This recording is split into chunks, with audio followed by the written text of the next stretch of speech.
The Human Torch was denied a bank loan today. In other news, Yeah. Unique, New York. hey guys, Tom Austin here, Night Goggles Inc. Director. I got my bros, Eric Butler, TNVC, Augie Kim, Director at TNVC, and John Dufresne, owner of Connect Consulting. John's a pretty bad dude. We found out recently that he enjoys long walks on the beach, underwater basket weaving. Only when possible under night vision. He does yoga Yep. too. I do. Very flexible. Pretzels are my game. So we're here to take over the airwaves, talk about hunting, all things hunting. Thanks for tuning in live. We have people tune in from all over the world right now.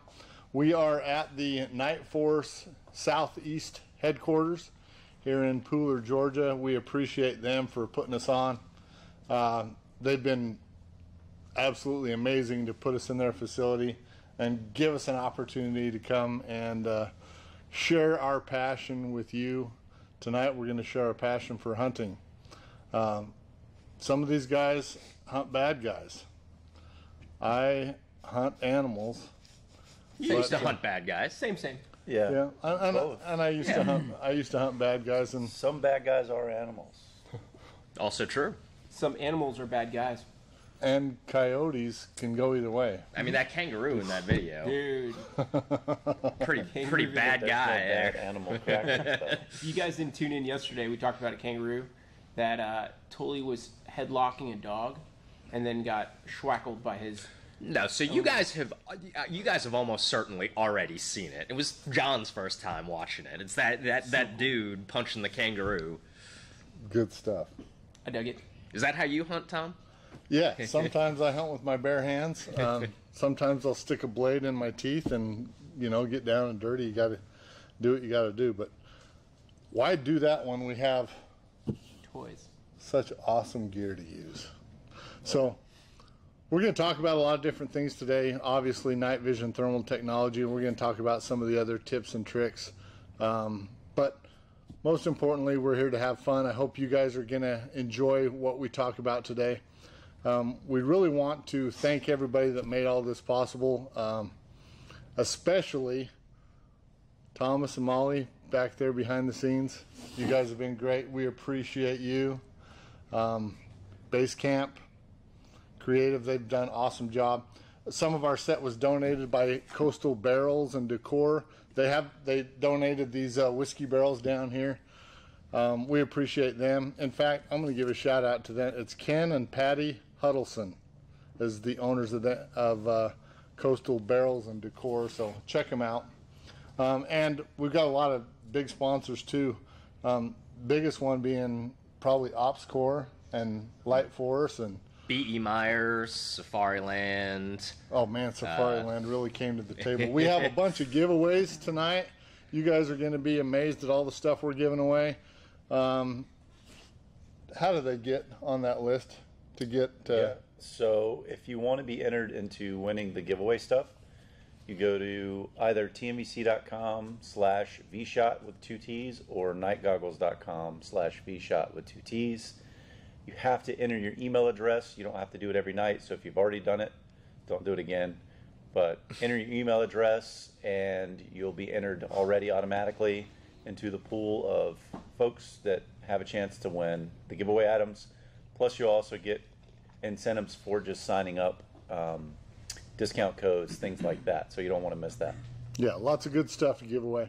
And entering twice isn't going to improve your chances. No. We have the technology. We can filter that out. This isn't like the last presidential election where you can actually stack the vote.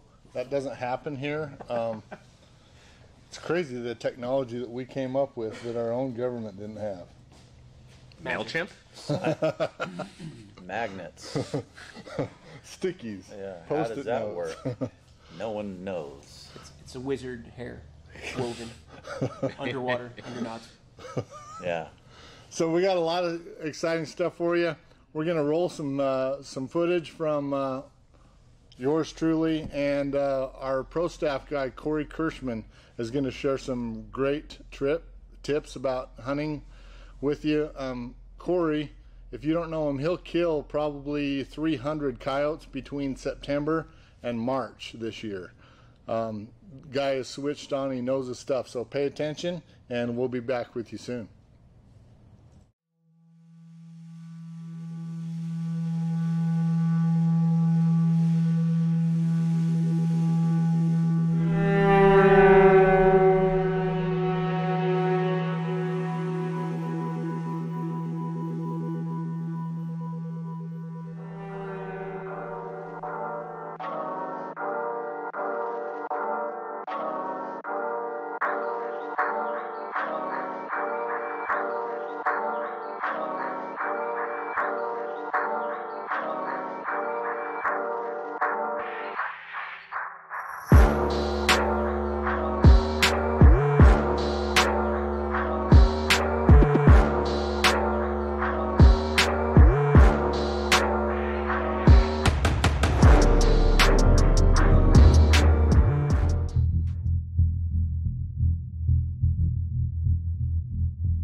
Hey, welcome to vSHOTT. This is the Night Goggles Takeover with me, Tom Austin, Director. We're going to cover a few things. First of all, tips, tricks, tactics, tools of the trade. We got all that covered. We're going to talk with some professional hunters and get some different opinions on some varying topics. We're also going to have some discussion about new products. We're going to talk about our XLS night vision systems. Of course, we got to cover thermal. Our shooting tripods, our flagship product, and I'm going to show you a few ways you can use those products effectively in the field. And more importantly, we're going to have a lot of fun talking about predator hunting, hog hunting, and just shooting sports in general. Stay tuned. So Night Goggles, being the sister company of TNVC, Tactical Night Vision Company, came about as an idea from our owner, Vic DeCossola. TNVC has been synonymous with arming the professional, right? Police and military, law enforcement individuals who need the best equipment. But we started to find out as we got into this sales more and more that there were a lot of people like me who hunted that wanted to use the same equipment. And as the equipment kind of evolved into different things, we now have a lot of equipment that's not necessarily mil spec, but it's still great quality equipment that the hunter, the prepper, anybody can use. And we didn't want to tarnish the mil spec aspect of TNVC, so we decided to just open a new company and call it Night Goggles. It's the hunting entity, so to speak, of Tactical Night Vision Company. And we're here to service all your hunting needs. So the main idea behind Night Goggles is first and foremost education. There's a lot of people out there who don't understand how this night vision thermal technology works, and more importantly, how you should apply it to your hunting scenario. For that reason, we're here to educate the public. And we do that through a lot of different ways. But most of it is just education on the phone, helping you understand what it is that you're looking at and how it's used. And we also shoot a lot of video through these items, through these different products, so that you can see kind of how they look in the field. And there's pros and cons to each, and we want you to be aware of those. So education is really important to us. Another thing that Night Goggles is synonymous for is subject matter experts. I myself am a professional hunter. And I get asked all the time, what's a professional hunter? Well, it's basically like anyone else who does something for a living, right? A professional football player gets paid to play football, and I get paid to hunt. I've been hunting since I started hunting at 7 years old, and I kind of came from the school of hard knocks. I learned a lot of things the hard way. But I've spent a lot of time in the field learning how to do what I do, which is I specialize in predator hunting. And to me, that's the ultimate thrill. When you take another hunter, a predator, and you turn the tables and you're now hunting the hunter. To me, that's a huge thrill, and this equipment, makes it kind of levels the playing field.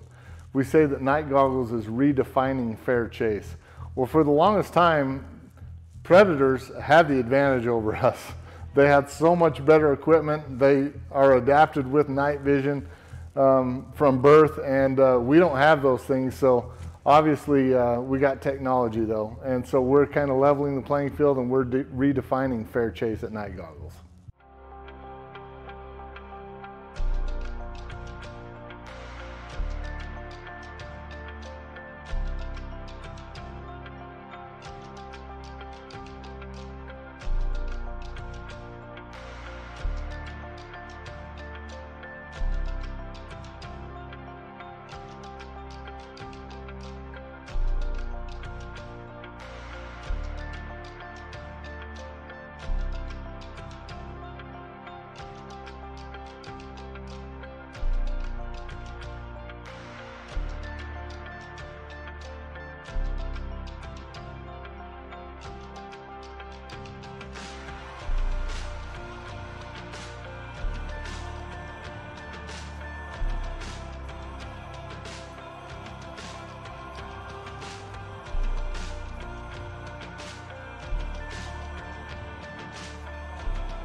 My name is Korey Kirschenmann. I'm pro staff for Night Goggles, and they've asked me today to talk about nighttime thermal coyote hunting.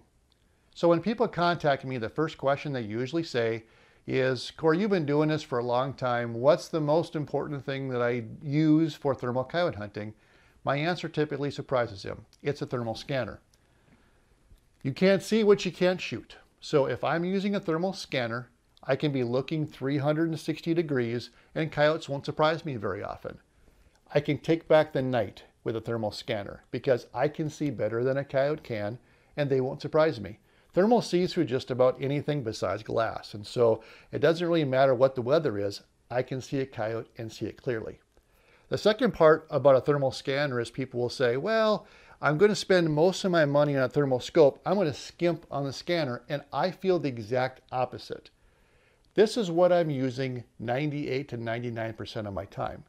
This is what I'm using to go out to my calling stand, what I'm using to find my calling locations, what I'm using while on the stand. It's what I'm using to find a downed coyote once I've shot it. And lastly, it's helping me find my way back to my truck. I don't want to be looking through a scanner that is hard to see, that I can't tell a jackrabbit from a coyote, and giving me a lot of eye strain, potentially migraine headaches. For me, I want something that has a very good image. This is a Bearing Optics Phenom. This is my current scanner I'm using. Great image, dependable, and affordable. The second part is your actual thermal scope. I believe to be an effective caller of coyotes, you need to have both. So now I've seen the coyote with my scanner or found it. Now I want to pick it up with my scope. Now the scope that you need depends on the species you're hunting and the terrain you're hunting. The type of scope you would use in the hardwoods of Maine versus the open plains of North Dakota might be quite different. This is a Super Hogster from Bearing Optics. Bearing Optics makes 3 models. A model that is for close range, one for medium range, and one for long range. And contact Night Goggles and we can get you in a bearing optics or a different thermal that's right for your hunting situation. That's key. Field of view and magnification is the key to thermal coyote hunting, and it's not the same for every coyote hunter. So we've got a thermal scope and we talked about a thermal scanner. What's the third piece of necessary equipment? And to me, that ends up being a tripod. It's your shooting platform. Now, I've been hunting for over 30 years, so I have used shooting sticks, monopods, bipods, tripods, you name it, I've used them all. For nighttime hunting for coyotes, especially if you're calling, a tripod really is necessary. I like carbon fiber tripods because they're light. I've got two examples here. The bigger or the thicker model is the Night Stalker Pro, and then I've got the standard Night Stalker, which is much lighter. So a lot depends on how far you're going to be walking to a stand. Will you be standing versus sitting? Those are all factors that can help determine which tripod will work best for you. Why is a tripod so necessary? Because coyotes will come in from all angles at night, and you won't have your normal eyesight to aid you. So you're going to need to be able to adjust quickly and rapidly to coyotes coming in from various angles. And that's one of the huge benefits of using a tripod. Now we've talked about the thermal equipment. Let's shift gears a little bit and talk about the calling. You know, I could talk for days, weeks, months, probably years on different sounds and techniques to bringing in coyotes, but I want to focus today on electronics and where to place your electronic call. So first of all, a coyote will normally want to come downwind of the sound, and some people will try to force them away from that nature, and I say why?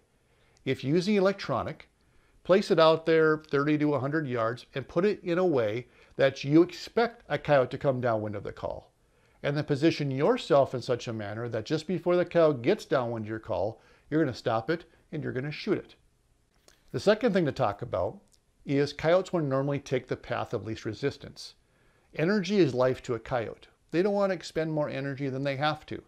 So they will follow natural travel paths, whether it's deer or cow trails, a ravine, a fence line, sometimes two-track trails, even roads.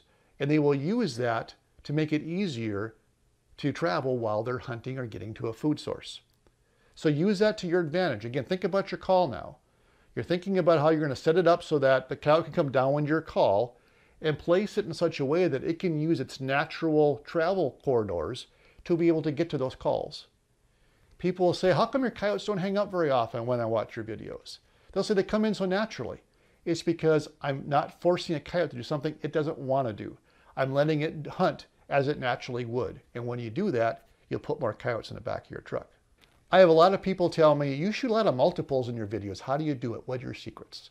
Well, there are two things I want to talk about. Number one, after you've harvested the first coyote, I get excited too. But try to keep your excitement to a minimum. Don't get up and do a dance or high five your buddy or make a lot of noise because there could be other coyotes coming. Wait until your stand is done in your back of the truck. Then have all the fun that you want. But keep your calling routine going because other coyotes may be coming to the sound. Secondly, if you've got multiple coyotes approaching at one time, after you shoot the first one, be patient. There are too many people that want to do a mag dump. They want to, with their AR or bolt, they want to empty out their magazine. And I get it. However, if you're like me, I have a much better chance of getting a second or third or fourth coyote if I'm patient and I wait for them to stop. Hey!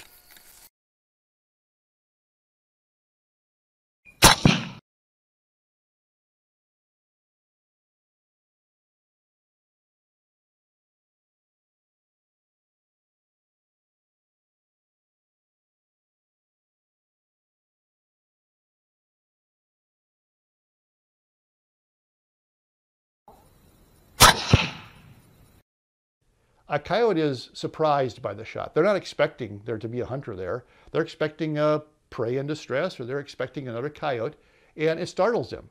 They run off. A lot of times if you hit another sound, a bark, a whimper, pup in distress, ki-yi, something, they'll check up to look what that was in a perfect opportunity for you then to be patient, wait for them to stop and take that shot. And that's my secret to getting multiples. Be patient. One final topic to talk about today is how to range a coyote. Now, I don't use a rangefinder at night. They can be extremely useful, but there aren't many options out there for nighttime rangefinders. So use some common sense. First of all, let a coyote come as close as he wants to. If you are set up properly, as already described, that coyote is going to try to come downwind of the call and normally going to end up in that 125 to maybe 85 yard range. Stop him and shoot him. At that range, you should have no problem getting your coyote. Number 2, after you have shot the coyote, pace it off. Guess before you go and see how close you get. After you do that a few times, you will start to get a visual image based on the size of the coyote in your scope, how far he was. And the third thing I want to talk about is what I call thermal shading. So if you are looking at a coyote in virtually any thermal at 600, 700, 800 yards, it's going to look one solid color. White if on white hot, black if on black hot. But as they approach the call, you will start to see subtle differences in the shading of the coyote. Those are heat differences of the coyote itself. When you can start to see those subtle heat differences, the coyote is in range and ready to shoot. Now, if you've got a really high res thermal scope with high magnification, it may not always apply. But for most thermals, when you can see thermal shading, get ready to shoot. On behalf of TNVC and Night Goggles, we hope to hear from you soon, and thank you for your time.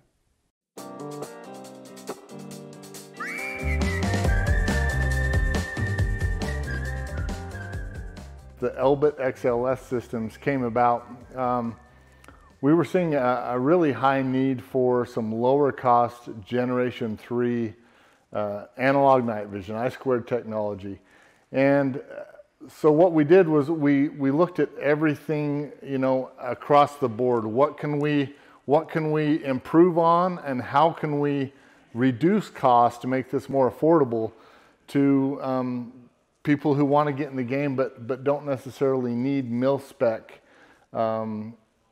technology. So the Elbit systems are Gen 3 tubes that for whatever reason, they're called fallout tubes. They didn't quite meet the minimum standard to make mil-spec, but that doesn't mean they're good. They're not good tubes. In fact, some of these Gen 3 XLS tubes can have higher specs than some of the mil-spec tubes in certain aspects. Really high signal to noise ratio, for example.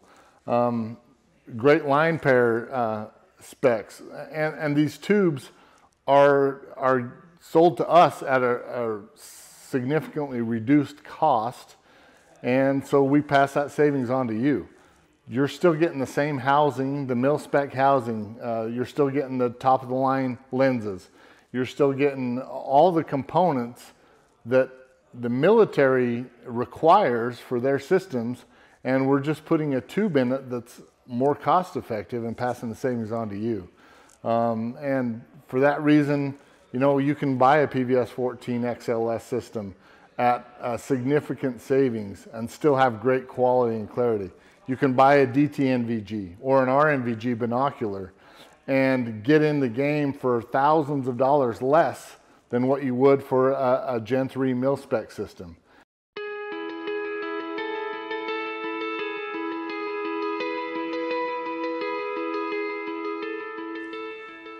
So my dad actually put himself through college shooting coyotes, believe it or not. Back in the late 60s, early 70s is when he started hunting predators, and he put himself through college. And as a young boy, I remember going down in our unfinished basement in northern Utah, and there were coyote furs on stretchers everywhere, bobcat hides and things like that. So my dad would go out, he would harvest them, he would skin them, he'd stretch them, he would flesh them, he'd dry them, and he'd sell them at the fur market. And that's how he put himself through school. That's how he'd pay for our Christmas every year. And he bought his first truck with it, with his fur check. And so it was always interesting to me. And when I was 7 years old, I got an opportunity to go out coyote calling with him. And I remember he pointed where I should sit with his shooting sticks, and he grabbed a tally-ho olive and blew a couple of distressed rabbit sounds on it. I thought it sounded like a crying baby, and I'm like, what in the world is going on here? And lo and behold, a coyote comes trotting 30 yards in front of me and stands broadside there. And all I had to do was pull back the hammer on Grandpa's lever action that I had borrowed, a 30-30, open sights, level the gun, and squeeze the trigger, and I had my first coyote dead in the snow. And I was hooked. From that point on, I didn't care about duck hunting or deer hunting or fishing or anything else near as much as coyote hunting. That was my adrenaline rush. And so that's what we did. We grew up hunting coyotes with Dad. When I was 21 years old, my dad was killed in an industrial accident. And I learned pretty quickly that I didn't know how to call coyotes. Even though I'd been going with him for all those years, I didn't really take what he was teaching me to heart, and I just kind of always thought he'd be around to do it for me. So, 21 years old, I had to learn to call coyotes again. And it was really challenging. And I think that's what really drew me to it more. I had to work my butt off to figure out how to call coyotes. First of all, I had to learn how to find them. I had to learn how to get set up to where they wouldn't see me, hear me, or smell me. And then I had to figure out what sounds to make to get them to come in. And it took me a little while to get it all put together and get it all figured out. And my older brothers actually came to me and they wanted to start going again, and I helped them. And then I'd have friends who would call me and say, you know, take us out. We want to see how this is done. And so I helped them. And several years ago, I watched a couple of VHS tapes, Randy Anderson calling all coyotes. And Randy actually helped me out a lot because I would study his habits, and then I would try and mimic them when I would go out hunting. And it got me interested in filming as well. So I picked up a video camera, I started filming my hunts. I started taking photos. And I started putting that stuff online and sharing it with whoever would watch it, essentially. And it didn't take long before I made a name for myself in the industry. And I had companies calling me saying, hey, we really like what you do, and we think you're an interesting individual. And obviously, you know, you've worked hard at this, you're passionate about it. Let's do something together. Let's collaborate on something. And so I started working for some different companies in the industry. And it wasn't long before I was actually able to supplement some of my income doing what I love to do, which is hunt predators. And several years back, I went to a Predator Masters convention down in Tucson, Arizona. And I ran into this interesting fella from Southern California named Vic DeCossola. And Vic owned a company called Tactical Night Vision Company. And he was showing off some thermal and night vision. And this was some stuff that I had never really played with before. So we went outside the convention center, and I looked through night vision thermal for the first time, and I was like, holy smokes. This would be awesome for hunting coyotes or for chasing hogs. And Vic and I spoke, and he said, you know, I'd really like to film a documentary and show people the differences between daytime hunting and nighttime hunting. I said, okay, let's do it.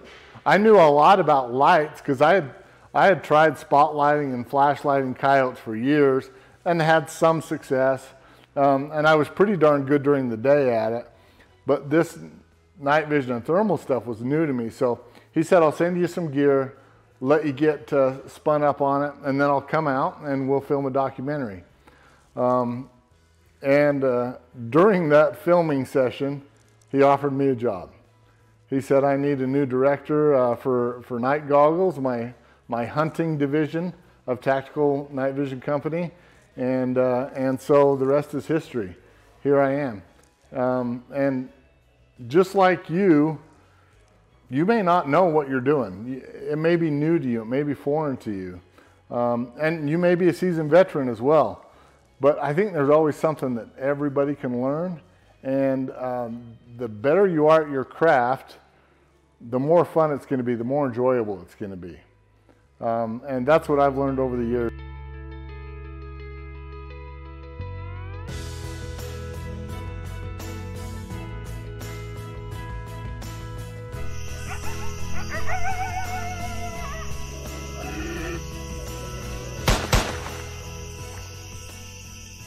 Well, here we have the regular Night Stalker and the Night Stalker Pro in what I would call the standing position. So feet pretty much, or legs pretty much totally extended.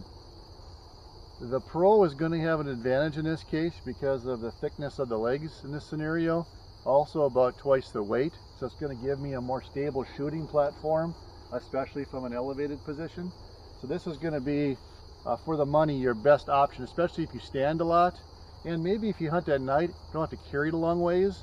Where your standard Night Stalker is going to be lighter and give you, again, the versatility that you want. One difference here, too, again, is the Night Stalker, the standard one, has your center column. So based on that, I can get about a foot of adjustment, a vertical difference, depending on what I need, without having to move my legs. Now, the further you extend the center stock, the less stability that you have. So you got to keep that in mind as well. But it does give you quick adjustments in the field. Now, one thing I do is I remove my center stock when I hunt. It gives me a little more stability. That also gives me the option of going prone, which I'll show in just a little bit from that scenario. But what I do is I adjust my leg height so that no matter if I'm sitting or standing, whatever I'm going to be doing in that case, it's preset. So when I walk into the field, I'm actually carrying it at its designed height, that I don't have to worry about adjusting my legs and or adjusting my center stock when I get there. Now again, if there's minor differences because you're on the side of a hill or something, you can always tweak that. But again, the center column gives you that ability to adjust very quickly if you would like to have that option. So as I've gotten older, laying prone is getting harder and harder to do, although of course that's the most stable shooting position. So I sit on almost all of my stands day and night. I know at night I could stand more, but I like the stability of sitting from that standpoint, so I choose to sit. Now, on my Night Stalker, I've got a few different accessories some people have asked me about over the years. The first thing I have is a bicycle handlebar mount with a magnet. And I put this on here to allow me to put my remote control for my call on here. That way, while I'm calling, I have easy control of various sounds and not have to really take my head or my aim off of my gun from that standpoint. So it's always right here and available to me. Especially at night, you don't want to be scrambling if you want to stop the coyote or change sounds. You don't want to be reaching, or if it's around your neck. You know, this is just in a perfect position to allow me to control the call. I especially like it when coyotes are coming. It allows me to mute my call or change my sound, put a bark on or something to stop them. So again, that's one option that I do have on here. Another thing I've added is this tie down. And why I have this on here is, you know, if I'm moving this or if it's windy, this is going to flap and this kind of gets you in your way once in a while. This is my sling. So just to keep my sling kind of out of the way, I have this on here and I go ahead and just wrap this around here so that it's not going to move. So this allows me to move and that's not going to flop around from that standpoint. So again, with my tripod head, I'm going to go ahead and I've got my horizontal adjustment as well as my vertical adjustment from that scenario. One thing I will say is, to me, a good tripod is probably the most important piece of equipment I have when I'm calling. Yes, you need a gun, and yes, I need a call, but if I can't be steady on my shot, I'm going to miss. So from that standpoint, this gives me a stable shooting platform that I can use standing, sitting, or prone. So for me, a Night Stalker is worth its weight in gold.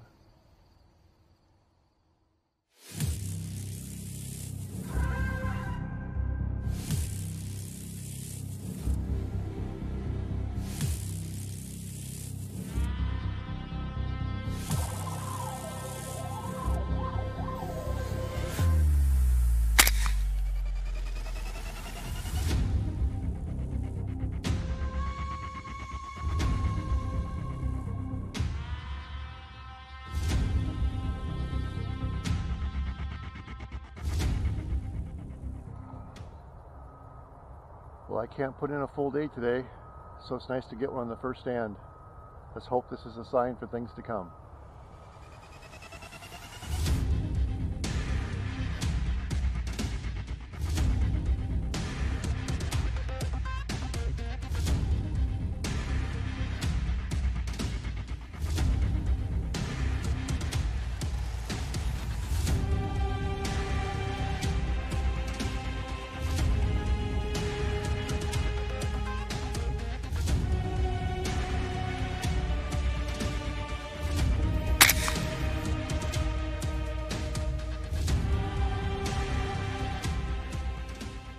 Second stand, second coyote.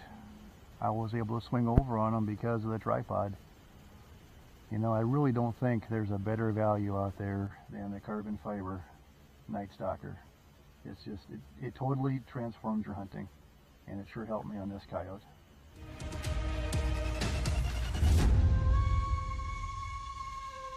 Two stands, two coyotes, turning out to be a good morning. Hopefully I'll end up finding some more.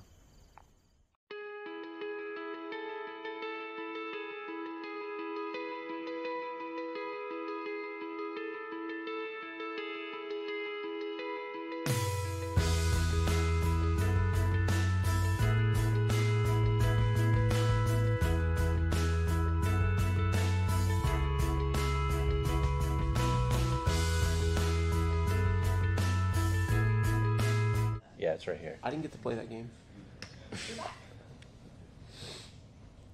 Hey, hope you guys enjoyed that content. Big shout out to Korey Kirschenmann up there in Fargo, North Dakota for giving us some of his tips, and we really appreciate him. We've got a lot of stuff to talk about. In the way of new thermal technology, there's not a whole lot going on, to be honest with you, this year. Which is good, because we're selling the crap out of last year's releases, and we're still a little bit behind. So some of these products I'm going to cover tonight aren't in stock. Don't hate. That's the way it goes, right? Yeah, I mean, if you can find anything in this industry in stock this year, I mean, scoop it up, right? Yeah. But these items are attainable, and the lead times aren't super bad on them. So I say we just jump right into it. The first thing I want to talk about is the Pulsar XG50. I got to grab this bad boy here. Pull it up front for y'all. So this setup right here is so much fun. It's a Seekins Precision Havoc. Basically all customized. I've got a proof barrel on it. My Silencer Co. Harvester Big Bore. This is a 6.5 PRC precision rifle cartridge. If you guys know anything about precision rifle shooting, that cartridge is kind of the up and coming. Everybody wants one. Got a Manners adjustable stock on it, and we topped it with the Thermion XG50 thermal weapon sight. It looks like a normal daytime optic, as you can see, but it's 640 thermal. It's a 12 micron, and it's actually really impressive. I have it powered up right now with the TNVC TRB, the thermal remote battery. I just added a small piece of Picatinny rail. The battery stays on the gun, plugs into the thermal, and I can get like 12 or 13 hours of battery life, which is all I need for a night of hunting. I've added a couple things to it, like one of these cattails, so that I can quickly adjust the zoom on the fly. But these are going to be available on our website on Monday. So nightgoggles.com, Thermion XG50. You'll be able to get in there and order one. The lead times on them right now are 8 to 12 weeks. Not great, not terrible, but if you're patient, we can get one sent out to you. They're a great thermal weapon sight, and as you can see, they work great on a bolt gun because you can keep them very low to your center of bore, and they're very accurate. This is a 20 MOA rail, and it fits very good, and I actually don't even notice the suppressor. That suppressor is almost 2 inches in diameter.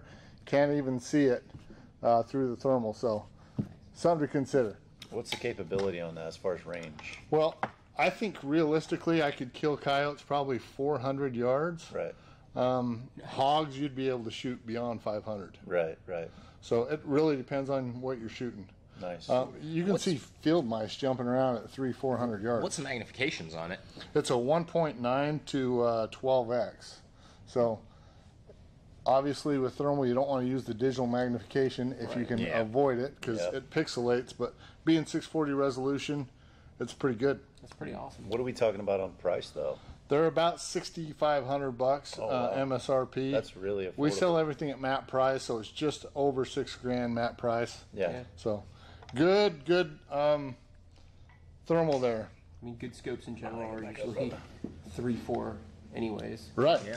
So that's not bad at all. And don't do a whole lot. Yeah. I mean, they do, but if you're looking at budget thermal, this Bearing Optics Hogster, this is a super Hogster. This will do recording just like the Thermion will. You can record your hunts with it. This is a 384 resolution thermal, but these are only $31.95. And I sell, this is my #1 selling thermal right now. As you can see, it's very small. You can use it as a handheld binocular, but it is a thermal weapon sight. So you mount it on a gun and go shoot it. Korey up in North Dakota, he's killed 200 coyotes already with one of these this year. So awesome thermal for the money. Bearing Optics also has a handheld binocular called a Phenom. It's a 640 resolution for that same $31.95 price. Check them out on our website as well. A 640 resolution thermal for $31.95 is almost unheard of. That's great. And they're really lightweight and compact, so that would be something that I think every hunter should have. Or even if you're not a hunter, can you imagine all the crap you could see and maybe the trouble you could avoid at night? Or get into. Yeah, which is part of the fun, I think. Handheld thermal devices are good for everything from scanning to see what's outside of your house at night to watching your buddies fart and to pick up the fart clouds on thermal. So they're great. And for the price, I mean, you can't afford not to have one and stuff it in a backpack when you go hiking or even hunting or whatever you want to do with it. Absolutely. A couple other things we want to talk about. So I like goals. This year, I've decided I'm going to kill a coyote with this. This is a handgun that I kind of assembled, and it was an 80% polymer 80 that I finished, my ghost gun. Put a suppressor on it, silencer co-osprey 45K. It's got a Trijicon RMR on it. But this little guy right here is the Steiner Tor Mini variable IR laser. So you want to have some fun, put some nods on, and get a little IR laser like this. I mean, these are probably the cheapest or the least expensive IR laser you can get, right? Yeah, pretty much. And they're really unless durable. you want to buy something off of eBay or Amazon or something like that. But good quality from a name brand like Steiner. Yep. But these are a ton of fun. So I'm going to put my nods on, and my goal is to shoot a coyote with this little guy at some point. Or maybe a hog. Probably a hog. It'll be fun, though. I Yeah. got some So- armadillos with one. Armadillos. Yeah. These are on the website now. Steiner Tor Mini. Really awesome little IR laser. Lots of fun. Speaking of IR, this new light force, this is called the IR Enforcer. If you pick this thing up, it's amazingly light. Yeah, it's super light. It's kind of Maybe like 10 ounces or so. it's a mind trip. Yeah. Because you'd expect it to be heavy, but it's not. It's 240. I think it's 240 millimeter adjustable focus beam, and it's a red light, but it's got an IR mode. You can switch it to IR, and this thing is bright. It's going to light up 1,000 yards at night. Yeah. So if you want to, Signal aliens. burn your neighbor's retinas out, or Don't do that. Yeah. these are Don't do built in I'll Australia, do that one. that. They're made by Light Force. They're built in Australia. and they're really affordable too, just under $250. So these are not on Night Goggles websites, but they are on the TNVC website right now. You can go and order them now. We have these in stock. We also have some of the Steiner Tor Minis in stock as well. So a couple things in stock anyway. Let's see. Night Stalker tripods, obviously. Korey talked about those. The Pro back here, that's the bad boy. I mean, Yeah. Those are the best tripod you can get for the money by far, whether it's the standard or the Pro Edition. and you can really use it for anything, but obviously we have it set up as a shooting platform. But the benefit to a carbon fiber tripod is obviously stability, but packability, lightweight.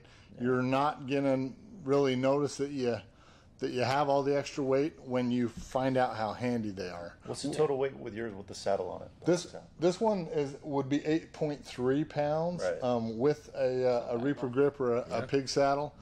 I run it as a direct mount, so I have an Arca Swiss mounted right to the gun. That's the most solid way to use it. There's no wiggle at all. And I can, I shot a group the other day, 1,400 yards. I shot a 6-inch group standing. If I were prone, I'm sure it would have been even smaller, and that's 6.5 PRC for you too. Yeah. Shoots like a laser. Good stuff. Before we talk about more products, we have a few questions that I want to go ahead and pitch at you. First one is, this is going to be funny, but do you ever feel bad for shooting coyotes? They look kind of cute.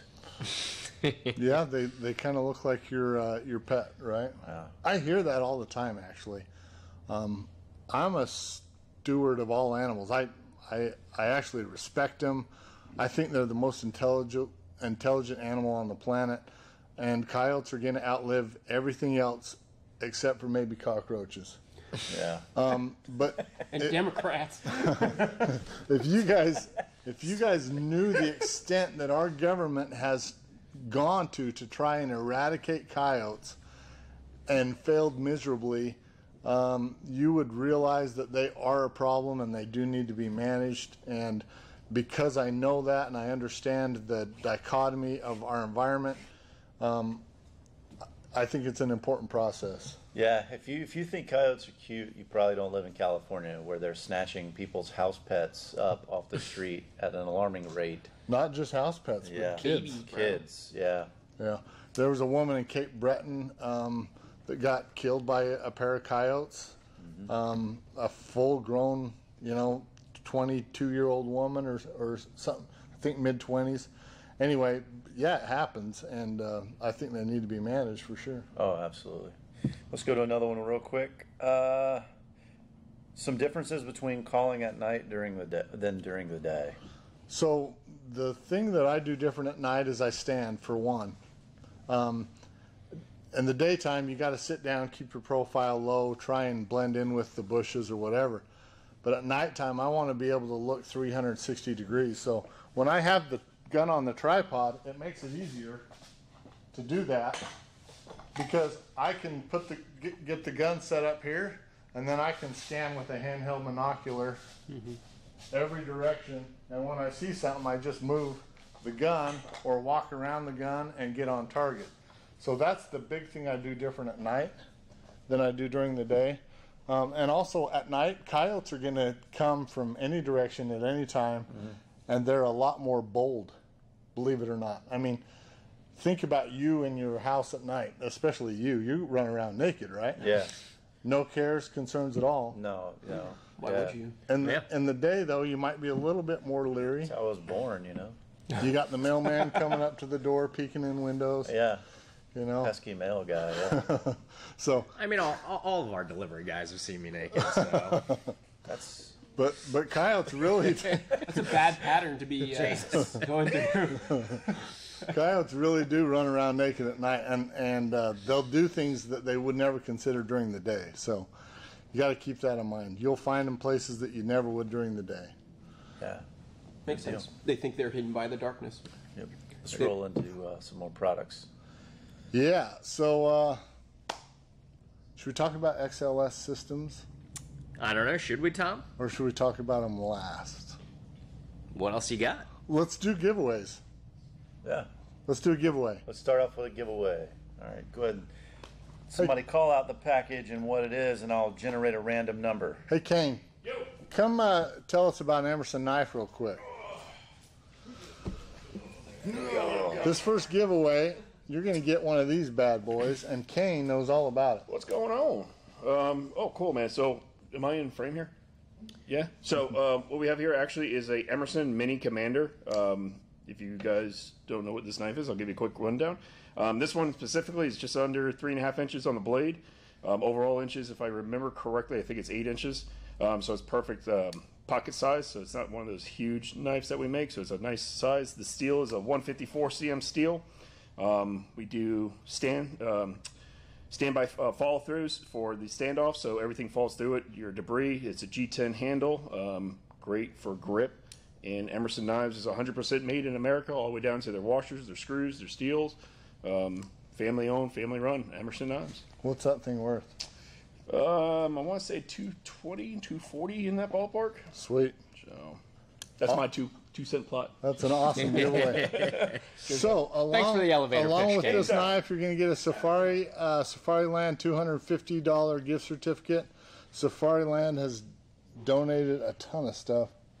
Yeah. I mean, they've given us a bunch. You're going to get a Safariland range backpack, one of their 36-inch dual rifle cases in black, and a enhanced 3-gun bag in black. Yep. So lots of stuff. You're going to have to go buy more gear to put in all your bags. An excuse to buy more guns. Yeah. So sad. So random number generator. Is 3226. 3226. Somebody's going to get lucky. We'll find out who it is here in just a bit. Nice midway number. And for those of you guys, who might not have caught all of the giveaways, the way that we're doing the giveaways, obviously everybody that's been signed up at nightgoggles.com/vShot or TNVC.com/vShot with 2 T's. Your name gets put into a spreadsheet. Everyone gets numbered, and we're pulling out numbers with a random number generator. And so that's how that's how we're picking the giveaway winners. You only have to enter once for the entire week. We've got a lot more great giveaways coming up. Yep, absolutely. Awesome. Questions? Yeah, we got a question. Do you store your thermal in night vision? Do you store your thermal in Pelican cases or hard-sided or soft-sided cases? I put them in soft-sided cases. Almost all the time when I'm out in the environments. Yep. Rain, sleet, snow, humidity, whatever. We kind of talked about this last night, but a soft-sided case is going to allow it to breathe. And if there is any moisture that you didn't notice, you're still okay. Yeah. Even though Pelican cases, most of them do have a one-way check valve on them, I have still seen stuff get corroded inside of them. Yeah, That absolutely. foam, Absolutely. the foam holds a lot of moisture. Yeah. And and electronics don't like moisture, so No. I mean, hard-sided cases are great if, you're going to travel, you're going to fly or something like that, and obviously you need a hard-sided case. They're good for that kind of stuff, but yeah, for long-term storage or even for day-to-day storage between uses, I wouldn't recommend keeping them in there. Yeah, Right. exactly. So winner of the first giveaway that we talked about, the Emerson knife, the Safariland $250 gift card, and all the Safariland bags is Ron A. Ron, you're going to get an email from us. We appreciate your support and congrats, man. Yeah. I'm jealous. Cool. A couple more questions and then we'll go into some more products. Let's see. How does the Hogster compare to the Reap IR? So it's hard to compare the two for the main reason that they're two total opposite ends of the spectrum. A Reap IR is going to be $9,000, $9,500, depending on which one you get. It's a 640 resolution, it's mil spec, and the image quality is second to none on a Reap. The Trijicon Reap IR is fantastic image quality.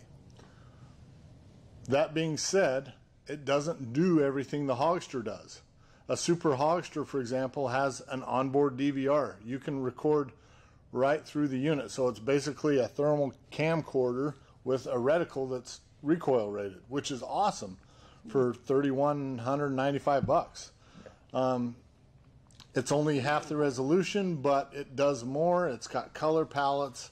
The Reap IR is black and white, so it's hard to compare the two. I always say spend as much as your budget will allow. If your budget will allow you to spend $9,500 on a thermal, you're never going to be disappointed with that thermal. Right. But if your budget only allows those would be disappointed. Like, some I people wish it will. was better in this way. Yeah. Some people they could lay in a fucking gold coffin and still complain. Stop laying in coffins. Yeah, I don't really have a whole lot of experience with that. Yeah, I do. But my point is, you'll probably be happy if you spend as much as your budget will allow. And you know, if your budget allows $3,200, that's a great unit. These have a 4-year warranty on them, which is a year longer than anybody else in the industry, and they're really durable. Believe it or not, these can take a licking, and there's nothing wrong with, you know, trying something out. We have a 7-day, no questions asked policy. If you get a unit, try it out for 7 business days. If you don't like it, send it back to us. As long as provided it's in new condition and I can send it to the next guy down the list that's waiting for it, I'll take it back. I won't even charge a restocking fee. We'll take it back and we'll send it down the line to somebody else. Yeah. Tom, how far have you shot stuff with that? Critters. Coyotes out to 400 yards. Korey's killed a couple 400 yards coyotes with this. Damn. On occasion, It's impressive. on occasion you'll be able to see them a mile. You know, you won't know it's a coyote at that distance, but That's a hot spot. yeah. But Cool. I think the sweet spot for a hogster is somewhere between 50 yards and 250 yards. Even though you can stretch it further than that. Yeah. That's It's still a great value. People That's don't need to be awesome. people don't need to be shooting that far at night. No, that's actually that was more than I expected. That's Yeah. pretty freaking cool. Yeah. So I think the obvious is if you're one to shoot a lot of hogs or coyotes and film it, you know, and don't want necessarily all the attachments and different things to go with it, something like this might be more up your alley versus the ReapIR. ReapIR, you got to have a standalone DVR, plug the cable in, all that kind of stuff. All that stuff just becomes a hassle. Right. It's more things to worry about. Yeah. You have more pouches and attachments on your rifle than Yeah. than actual rifle after a while. That's Right. very true. More things for your chest rig. Yeah. Well, and this isn't, you know, Bearing Optics makes 3 other models. They make a clip-on unit called the Hogster C, which is on the website already. They make a Hogster 25 at $2,300 and a 35 millimeter that doesn't record for $2,600. So you have 4 different models to choose from. Really, you can't go wrong. Lead time on this one right now is about 6 weeks, which isn't bad, but considering that's our #1 seller, I'll take 6-week lead time any day. I mean, and being on the more military and law enforcement side of things over at TNVC, you know, I mean, we do regularly play with the not just $9,500 thermals, the $15,000 thermals, the $20,000 thermals, and I'll tell you what. When Tom first showed us that Hogster, I mean, I was still impressed by the capability, and it's still a great value. Absolutely. Yeah. Dude, Solid 400 state yards technology. in pitch black. Yeah. Solid state technology like thermal, it just continues to innovate and it continues to just go down in price, not because of it's cheap or chintzy, but it's just as the technology becomes more available, it's innovated, it's just more readily available at a better price. Tom, Well- how's the refresh rate when you're like traversing certain areas with that? It's a 60 millimeter refresh rate, so it's fast. I mean, Yeah, that's not bad. you can shoot a running coyote with it and stay on target. I think that's faster than the FLIR breach. No, Uh, 60. I think it's 60 60 as well. hertz. It's 50 or 60. 60. I thought it was a little less. Yeah, Okay. 6 years. Cool. One thing about this, what makes it the image quality so good is they actually took a 640 processor and carved out the matrix to a 320 resolution, so it's really crisp That's how when it you is. look Yeah, through okay. it. That explains That's it. cool. Yeah, but smart guys over there, good mount on it. These mounts don't come standard on it, believe it or not, but they do if you buy it from TNVC. It's a quick detach locking mount that will return to 0. You can take this off the gun and put it back on a dozen times and it will maintain 0 as long as you get it back on the same Picatinny slot you took it off of. Yeah. It'll go back. So Like all the other ones. exactly. You wouldn't believe how many people call and be like, I don't think my scope's holding 0. Are you putting it back on the same slot? Well, it's going on the rail. I don't remember. It's going on the top somewhere. Here's the key. Take a photo of it. Before you take this thing off the gun, take a photo of it. You know exactly which rail it came off of. Pull up your photo. That's where it goes back. Yeah. Or mark it with a paint Yeah. pen. Yep. I like to paint pen If down you don't like the the side of color the of your mount. guns, though, just take a picture. Mark it with a paint pen. I've seen It's not- glow-in-the-dark paint pens. That's pretty cool for putting it on at night. Yeah. So I'll show you this trick with a If you have glow-in-the-dark night vision, paint you pen. don't have to worry about it. I don't want to know. Yeah. What else, man? What else is on the table? So we got the XLS systems here. Now, The Elbit XLS Gen 3 white phosphor systems have definitely been our #1 seller that we launched last year. We did a 4th of July sale. Yeah, they were our best seller for 2 weeks, and then they sold so well. Yeah. We sold everything we could get. So 3 different options. You have the PVS 14, which is, Tried and true. something everybody needs. Yep. Glock 19 of night vision. The RMVG. Fixed bridge. These are really durable. That's Oh, yeah. And the RMVG, I don't think gets enough credit. Well, it doesn't. It doesn't. I think people are more enamored with articulating systems just because of maybe The IG. Because the PVS 31s. Because you can flex on them, flex on people on the ground with them. However, the RMVG, man, it's just a rugged system. I say all the time on the phone, and this is not to be taken literally, but that housing, you could hammer nails with that thing. But don't do it. But I mean, it's just a really rugged housing. I believe we had one at the bottom of 20 feet for 11 hours. Yeah, so down in the Keys. Yep. law enforcement agency was doing some night training. Guy slipped, dropped his RNVGs, the helmet into the ocean, and it was nighttime, so they couldn't find it, and they had to send a diver down the next morning. So Yeah. they fished that thing out the next morning, and it had some saltwater corrosion on it, as you might after spending 11 hours in the ocean. But we cleaned it off for them.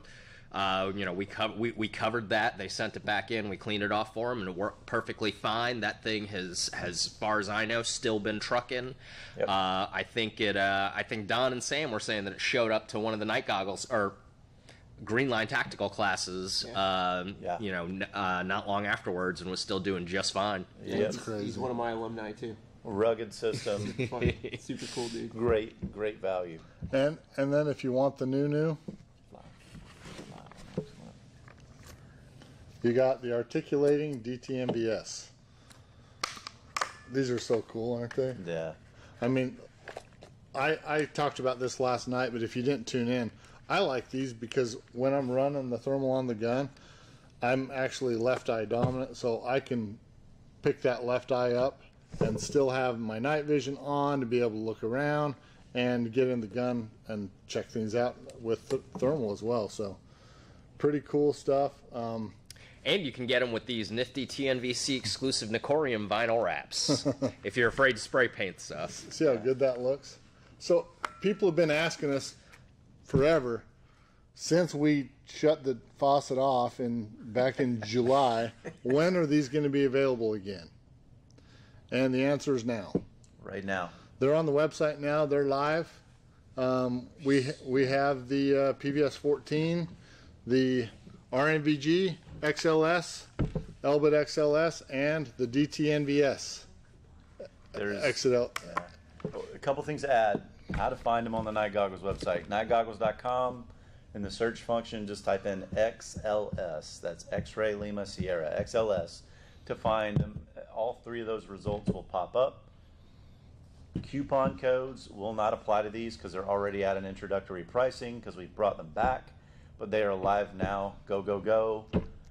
This is for everyone that was, calling me every week for the past year, asking when they're coming back. All you guys on the forums, constantly asking.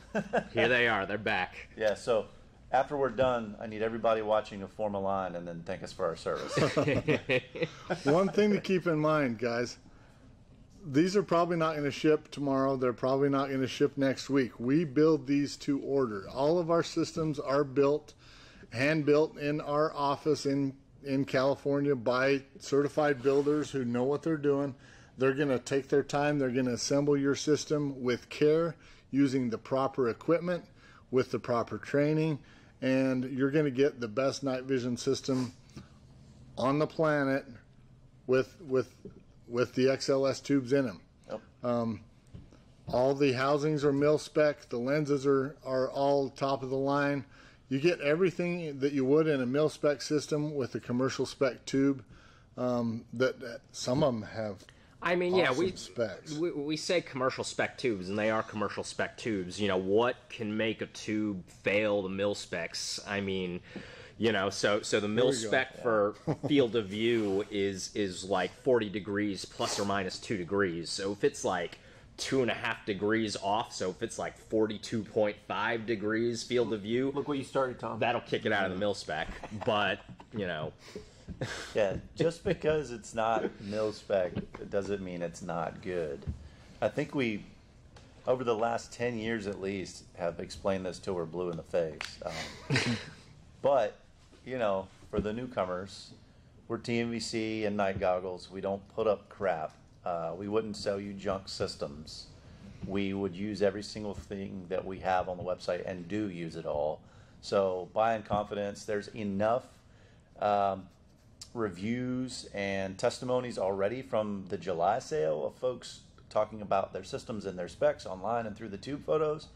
The evidence is all there for itself. We didn't obviously, you know, pick or choose things. It's just what it is. It's what you get. As far as FOM goes, I mean, it can range. There's a minimum of 1,600, but Yeah, most everything we've seen is, I mean, most of them have been a lot higher. well, I mean, here's the thing. You know, there's some vendors that will get XLS tubes in, and then they'll start, you know, they'll sell individual units based on, you know, what the FOM is. And if you're doing smaller volumes, I mean, that makes sense. So you can make more money off of a 2,900 FOM tube than you can off of an 1,800 FOM tube.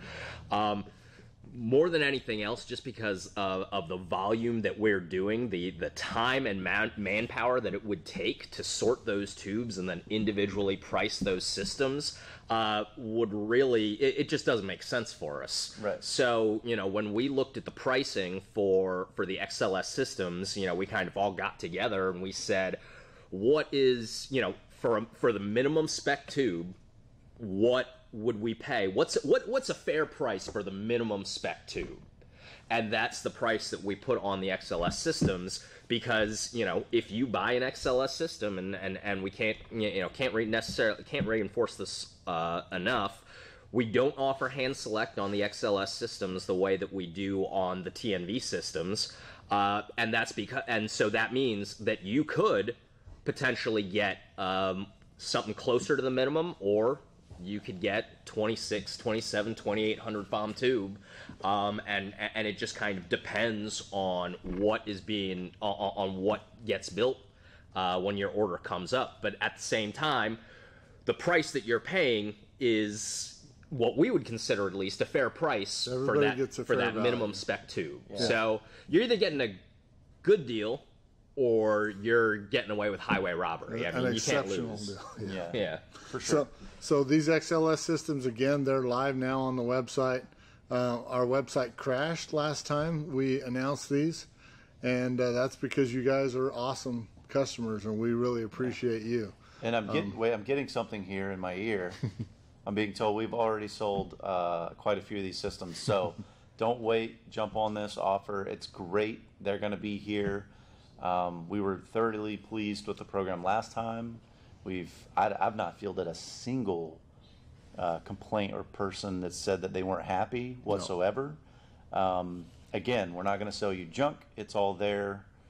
But, you know, we don't need to sell you this stuff. This stuff sells itself. We're just telling you that it's good. And there's a 14-day, no questions asked return on any of the XLS systems. If you receive it and you don't like it, and get, like Tom said, return it in new condition. I would say we've taken less than 5. Less than 5 have come back. Yeah. If you get one units, and you don't like which it, is less than 1%. Yeah. Yeah, if you get one and you don't like it, I'll buy it. So there's that, because they're awesome. But this is for a limited time, folks. This is for a limited time. These are not going to be available forever. We will have to turn off the tap at some point, because we're not gonna dig ourselves into a giant hole with 30, 40 week lead times with these. We just don't want to do it. Nope. And to be fair to you guys, you don't want to wait that long. So Yep. we are going to turn off the tap at some point. We don't know when it will be yet. It all depends on sales. I think it'll be sooner than we realize. Oh yeah, oh yeah. So if you're having trouble finding them, nightgoggles.com, and in the search bar XLS, that's X-ray Lima Sierra, to find them. All 3 search results will pop up. We don't want to spend too much time on that because we know you guys are probably not listening to us and buying right now on the website anyway. So let's breeze on to another question. Let's give some more stuff away. Okay, let's do another giveaway. Let's do another giveaway. That'll get people interested. All right. So we have an OpsCore Performance eyewear in the color tan. Yeah. Those will be handy. A Safariland $250 gift card for whatever you want to purchase. Their holsters are exceptional. Safariland Range Backpack tan, tan dual rifle case, 36-inch from Safariland, and another enhanced 3-gun bag in tan. All you'll be matchy. Yeah. Well, just like it's the important things in life. Just like your closet of khaki BDUs. Who we got? BDUs. 4772. And while we're figuring out who that belongs to, let's go into a pretty good question here for Tom. Tom, do you have any time with the iRay MH25? We have played with it a little bit. Obviously, we don't sell it on our website yet. We have to thoroughly vet a product before we decide to carry it. Yeah. And iRay has not had any demo units to send to us to really put through the ringer. iRay, if any of you are listening, we'd love to take one and, put it through its paces. We want to make sure these products work for you guys. I'm already spread thin enough as it is, just taking new orders and helping customers with questions. Last thing I want to do is have a giant backlog of RMAs to deal with and products that people are disappointed with. So that's why you'll see we don't sell every night vision device on the planet. We don't sell every thermal device on the planet. We're hand selecting this stuff for you guys. You don't have time to research everything too. And so if you can trust some subject matter experts that really use this stuff, it'll save you a lot of time and probably some heartache and maybe save you some money too. Yeah, totally. Cool. Well, looks like we got a winner. All right, so Alex V, winner of giveaway number 2. Alex, again, we'll send you an email. Appreciate your support. You're getting an OpsCore Performance eyewear, a Safariland $250 gift card, a range backpack from Safariland, a 36-inch dual rifle case, and an enhanced 3-gun bag, all in FDE. It'll look sweet. Yep. Let's see. Let's do another question here. This is a good one. Tom, how do you make money from hunting? Making money hunting is not something that everybody can do. The key is being able to sell yourself, really. I mean, Right. As a hunter, the way you make money is by promoting companies that make products that people buy. And in order for you to be a brand ambassador or somebody that people trust to sell their product, you have to be real, be good at what you do, and don't be afraid to put yourself out there and accept some criticism and some hate mail and all the things that come along with it. Hunting isn't popular everywhere, and it's certainly a controversial subject, and I get my fair share of hate, and not everybody understands what we do, and that's okay. I don't understand a lot of the current trends that are going on in the world today, but I just do my own thing. I keep my nose clean by doing what I do, and but if you're passionate about something enough, I think you can turn it into a career. Yeah. I'll say that one thing you probably should have is a gimmick, and Tom's got the beard, so you got to have something for people to remember you by. He shaved it once a few years back, and man, that was It was almost career suicide. I didn't realize Tom had a chin until he shaved his fucking beard. 3 of them. Yeah. Yeah. Didn't even notice. More chins than a Chinese phone book. That's good, man. Yeah. Another person asked, typically, like in your state, for killing coyotes? Is there some type of reward? Yeah, so the state of Utah actually has implemented a $50 bounty per coyote.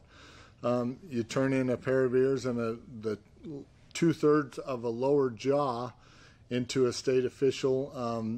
They have an app to track your GPS coordinates and everything to make sure you're doing everything on the up and up. But any coyotes that are harvested in the state of Utah are available for a $50 bounty. So $50 in the state of Utah. Yeah. You could make a living just doing that if you're good at coyote hunting. If you're Korey. Yeah. yeah. I mean, if you kill 300 coyotes a year, Korey could be making bank in Utah. Yeah. Don't come to Utah, Korey. Stay in North Dakota. So I mean that makes you a literal bounty hunter there, right? there you go. Right, Tom? Yeah, I'm Dog Suck the it, Bounty Mandalorian. Well, yeah, you're hunting down eco-terrorists. That's kind Exactly. of cool. Yeah. Yeah. That's pretty cool. I dig That's it. awesome. Somebody wants you to talk about the pros and cons of thermal clip-ons and the use with a day scope versus a dedicated thermal scope. That's a good question. That's something I answer a lot every day. So thermal clip-ons do have their place, but thermal clip-ons they're unique in the fact that your magnification for your daytime optic has to be very low. The sweet spot for a thermal clip-on is 1x to maybe 4x. And if you think about that, that's not a whole lot of magnification. The reason being is because the thermal clip-on in front of a daytime scope, you're really focusing on a LCD screen just like an inch in front of your daytime optic. And it's very, very pixelated if you turn up your magnification too much. Right. So most hunting scopes are 3:9s or a 4:16, somewhere in there. And that's a lot of magnification to be staring at a little LCD screen an inch away. Yeah. Yep. So thermal clip-ons are really designed to be used with low magnification or no magnification scopes. Yeah. Think Like- 4x and under. Yeah.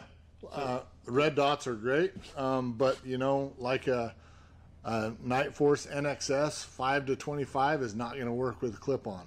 I mean, it will sort of, but your field of view is super narrow, and it's going to be a crappy image. It's essentially, I use the analogy all the time. It's like you were sitting on your couch watching your television screen through a telescope. Exactly. That's basically what it is. You're just zooming on all the pixels. Yep. So if you can use a dedicated weapon sight, a thermal weapon sight, you're going to be much better off. Yeah. Most guys nowadays are putting them on an AR-15, and they'll just build a dedicated AR upper for nighttime. Right. You can unpin it from your lower and, have a daytime setup, have a nighttime setup on a different upper, and that's really a good way to go. Yeah. Well, and clip-ons always, because of the way they need to be collimated for the image shift and everything like that, so that you can actually look through your day sight and still have a good firing solution while looking through that screen, while looking through that image processor. For the capability, it tends to be a lot more expensive for, similar type of sensor, similar type of capability versus having a digital reticle inside of a dedicated scope. Really when we talk about clip-ons are, and a lot of people want clip-ons because that's what the military uses, and over at TNVC, that's kind of what we hear all the time. It's like, well, what do the military guys use? What does the military use? The reason that the military really favors clip-ons, whether you're talking about night vision clip-ons or whether you're talking about thermal clip-ons, is because, if you're like John, you might be out for anywhere from 24 hours to a week. You might be out in the field. You're only going to carry one rifle, and you need to be able to use it both day and night. So the easiest way, rather than swapping out scopes when it gets dark, is to be able to have a clip-on that you can put in front and use with that same optic on that same weapon. I tell people this on the TNVC side too. If most of us that live at home now, what you're going to need and for how long. If you are not going to be out on a long-range patrol for 12 hours to a week, you don't need to have a clip-on. You know that you're going to go out at night. So just bring a rifle most of us have more than one gun. Bring a rifle with a dedicated optic to it. Yeah. Now, here's another option that a lot of people don't think about. with a dedicated thermal sight on your gun, you can still set a 45-degree offset red dot and still have daytime capability, even though you can shoot with daytime through a thermal anyways. So you can double up on that. You could also put a laser on your gun, and now you have night vision, thermal, and daytime activities that you could play.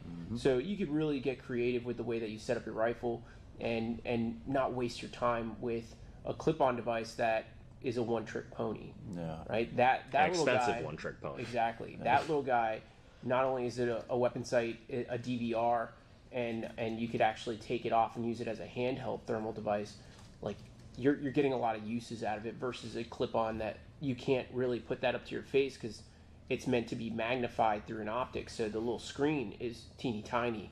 So you're not using that as a handheld device, where that comes in and it's going to be way more uses. And not only that, but it has a return to zero mount. So now you don't have to worry about your zero shift or collecting extra dope just for when you have a clip-on or having to dial your new dope because you clip on a device. So, Well, and people complain about price with this stuff. clip-on's more expensive. Yeah, a clip-on is a lot more money, and really, there's a use for clip-ons, but I think a dedicated weapon sight fits most people's needs. Yeah. Probably 9 times out of 10. Yeah. No. Totally would agree. Totally would agree. Let's give Let's do another do another And giveaway. you know let's you do a have giveaway. enough ARs to do it too. Yeah. You know. Yeah. All right, the third and final giveaway for the night is a Liberty Defense suppressor cover. Augie, show us that bad boy. So this is the Liberty Defense Straight Jacket Suppressor cover. Liberty's Defense is one of our giveaway sponsors for vSHOTT, and you're gonna get a gift certificate. These are all custom made for each different type of suppressor. This one is on an old Legacy 5.56 Surefire suppressor, but pretty much any suppressor out there on the market, they will make a suppressor cover for. It's Kevlar backed. When Liberty's Defense, first approached me, I told them straight up, like, I'll give it a try, but I'm not a suppressor cover kind of guy. I think that it's pretty easy not to, don't put your suppressor on your bare skin. And most of them that I've seen won't hold up under real heavy firing schedules. They can't take the heat after long enough. They'll burn up. But these Liberty's Defense straight jackets, they're pretty badass. The cool thing about it looks like something from Mad Max. I mean, it looks like you just took materials, like raw materials that you had somewhere, made your own. They're freaking sweet looking. Yeah. Yeah. And they work. Super cool. So we'll include one of those, as well as we're going to give a Night Stalker Pro tripod. Again, the Night Stalker Pro, that's a $500 value tripod and unbeatable stability. Yes. Safari Land Range backpack in gray, a 46-inch dual rifle case in black, and a Safari Land enhanced 3-gun bag in gray.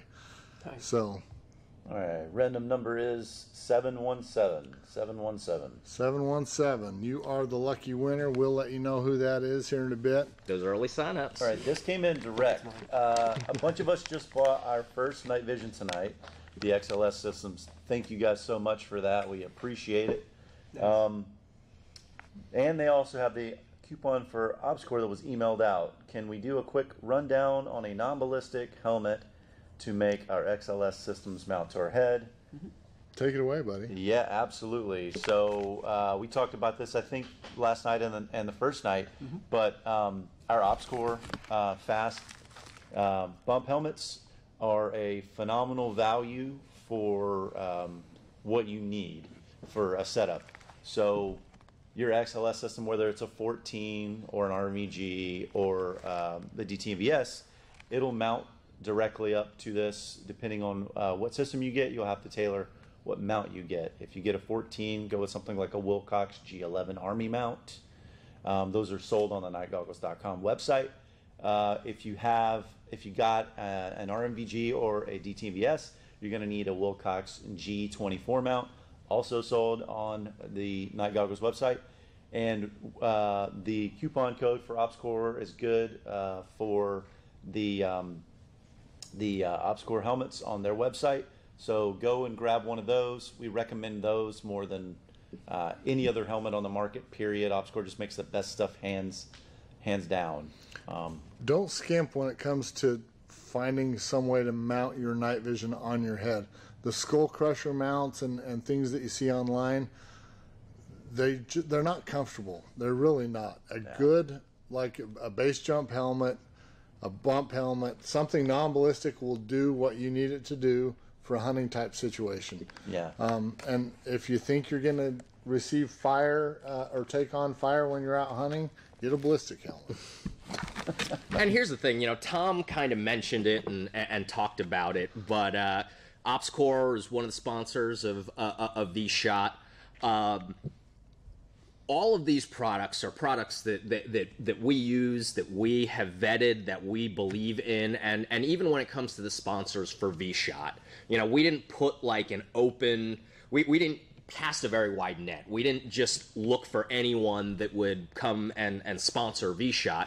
We reached out to the companies that we believe in, that we use, that we want to partner with in order to get sponsorships from them. And OpsCore, everything about the Fast helmet is I think it's the best, most well thought out helmet currently on the market. The Fitband liner system is probably the most stable NVG mounting solution or helmet mounting solution that I have found, and I think we've all tried a whole lot of different helmets. I started with the old K-Pots with the 2-point chin strap, and I don't even want to talk about mine. The old Pasget helmet.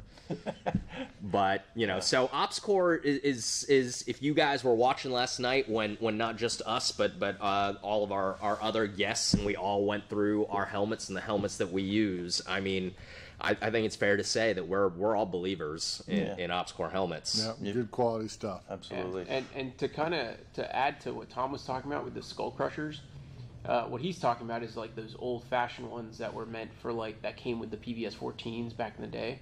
OpsCore makes they call it a skull crusher, but it really isn't. What it is a bump helmet without the shielding. So it's like having the entire skeletonized bump helmet. There you go, skeletonized bump helmet. It is actually really sweet, and it fits under hoods. And so if you're out in the cold and you want to stay warm, it's actually really, really viable. I actually should bring mine over here to show you. Thanks, Kane. So, and show you guys how that works. It also has rails on it. So you're not missing out on using some of the accessories that are available for OpsCore helmets. And they have their own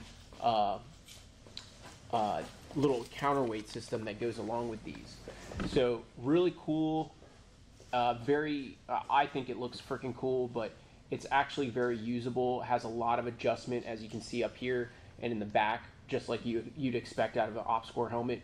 And then, like I said, the rails that are here, this one with a Theorem little Vari-Arc rail that rotates. So stuff like this could be super viable for hunting. I know I use it for piggy stuff when hunting pigs, because I mean I'm worried about my comfort and being lightweight so I can walk all night through the woods and stuff. I don't need a ballistic helmet to do that. I could easily use one of these and then stay one with my rain jacket and stay out of the rain, or out of the cold with my little Arc'teryx jacket here. Mm-hmm. So something else to think about, and that's what I would call a more improved skull crusher, if anything. And OpsCore sells those as well, which is really cool. And you'll look good if you go to the S&M club. Yeah, you can fit in real well. Yeah. A couple of face masks with it and a gag ball. Yeah. You should have your face mask. To all those first-time night vision buyers, again, thank you. If you have any questions, you can always reach out. sales@nightgoggles.com or tom@nightgoggles.com. All those questions, or give us a shout on the phone. We'd be more than happy to answer all those questions you have. We'll walk you through it. We're not going to upsell you. We're going to tell you exactly what you need. You tell us what you're trying to accomplish, and we'll tell you the best way to do it. Maybe even give you some alternatives to think about. So giveaway number 3 that we announced was the Liberty Defense suppressor cover, Night Stalker Pro tripod, Safariland range backpack, the dual rifle case, and a Safariland enhanced 3-gun bag. The winner of that was Robert E.W.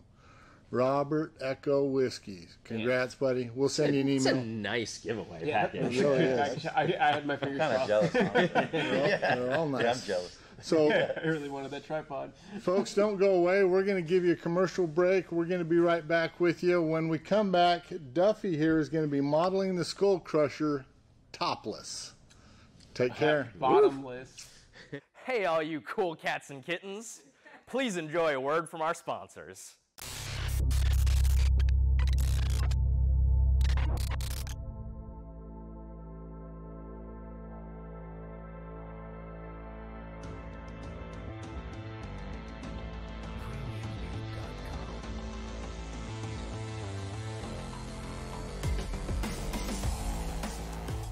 Go ahead, load up the trucks, let's get all the gear. We can load mags here, prep gear here, so the moment we get to the range, put the gear on, let's go. For now, finish eating, let's clean up, and let's get moving. Let's go.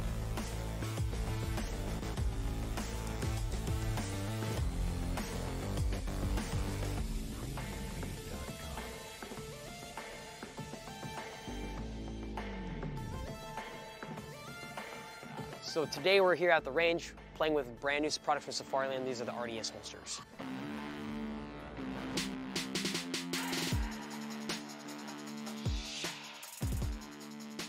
Technology advances every day. It's new stuff is coming out every single day, and it's not going to stop. It's going to continue to go forward. As this technology advances, Safariland is doing a wonderful job of making sure that they're keeping up with the times and making sure that the officers, military personnel, law enforcement, everyone is getting taken care of. The beauty of these holsters, there's actual legitimate active locking systems that keeps the weapon housed in the holsters and only going to come out when you want it to. In my testing and evaluation that I've done so far, there's absolutely no issues in terms of speed. So this one in particular is the 6365 RDS holster. So what differentiates this from most of the other RDS holsters is this gives you 3 points of retention. The first point of retention is the actual holster itself, the kydex surrounding the holster. Boom. Second part is going to be the ALS, which stands for Safariland's automatic locking system. The beauty of this automatic locking system, it's super simple. All you gotta do is get a purchase on the gun, get a grip, and with a slight motion of your thumb, you unlock the weapon from the holster itself. You can get a good draw. Afterwards, we have the SLS, which stands for the Safariland self-locking system. It's a manual hood that goes over the top of the gun, protecting the gun from coming out. As you place the firearm in the holster, there's a suede on the side, so it prevents marring and kind of scratching of anything on the gun itself. These brand new RDS holsters are made for inclement weather. With the RDS hood that goes over the top of the optic, it's protecting the optic from dirt, debris, water, any kind of the elements as you're sitting outside in the range. Plenty of times on previous holsters, I've ran this gun in a holster with an open top. And so the issue comes into play now. You get pools of water, mud, dirt, debris, depending on what you're doing, running around, whatever. And so when you draw the weapon with intent to use it, what ends up happening is you get a messed up sight picture. It's completely horrible to look through and it's hard. Safariland understands the need to protect this gear that's protecting us, whether it be from their body armor, their holsters, or anything of the sort. They understand the importance of protecting the gear that could potentially save your life, and that's important.